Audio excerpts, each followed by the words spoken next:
Welcome to the Beauty Expert Exchange Beauty Spotlight. On this episode, we'll be speaking with Crystal Wright. Crystal is the author of the Hair, Makeup, and Styling Career Guide, which is now in its 5th edition and is used as a textbook at many institutions, including the Fashion Institute of Technology, as well as the International Academy of Design. Class is in session, and let's learn from Miss Crystal Wright. I got a call one day from a young lady who had just graduated from makeup school, and she couldn't get a job because she didn't know what to do. She knew how to do makeup, but she didn't know what her portfolio was supposed to look like.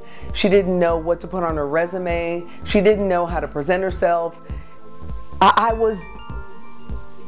It made me so sad that this young girl had spent all of this money going to school and now she couldn't get a job because nobody taught her how to get work. People would call me up and I would spend hours on the phone telling people how to build their portfolios. Hours on the phone. And then I'd still have work to do and I'd be up until 10, 11 o'clock at night doing my work. See, if the industry is a sandbox, you need to know who's in it besides you.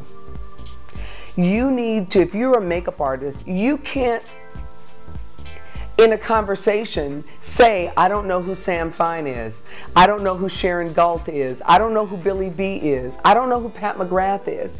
You've got to open yourself up. You've got to make doing your research part of what you do.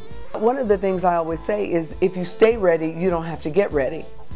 But if you, because networking is such an important part of what you do in this business, if you end up being in front of somebody that's important enough to be able to put their hand out and change your life and change your career and you don't even know who they are, you've just missed a huge opportunity. So you have to stay ready. You have to make doing research to find out who's in your sandbox part of what you do every day. You have to know the difference between good photography and bad photography. All photography is not created equal. Some guy that's doing glamour shots is not the guy that's going to be able to help you get to Vogue if your goal is to do the cover of Vogue. Those are two different paths. And you know, there's a path of doing lifestyle, there's a path of working with celebrities, there's another path for television and film. Now, while some people think doing celebrities get you to television and film, it's not so. You know, if you're going to create a path to do television and film and you think meeting some celebrity who's going to get you onto a film is going to do it, that's a hard way to do it. A makeup artist, a hairstylist, a fashion stylist, a manicurist, and a photographer are completely dependent upon one another for the result that ends up in an image. In order for a makeup artist to get a great picture, she's got to be working with a great hairstylist and a great fashion stylist and a great photographer. And so if you put them all together so they understand that that the relationship is one of interdependence, then you can help them understand how to find the right people to work with. The first thing that you need before you start looking for photographers to work with is a standard by which you measure the photographers whose work you're considering. Beauty industry report.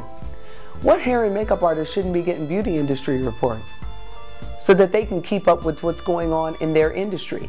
You know, what they're putting in style and glamour is coming out after it came out in beauty industry report. So all I'm saying is stay on top of your game. And the last thing is take an action every day, because the thing that separates the winners from the losers is always action. Thank you so much for watching. Please be sure to visit us online at beautyexpertexchange.com.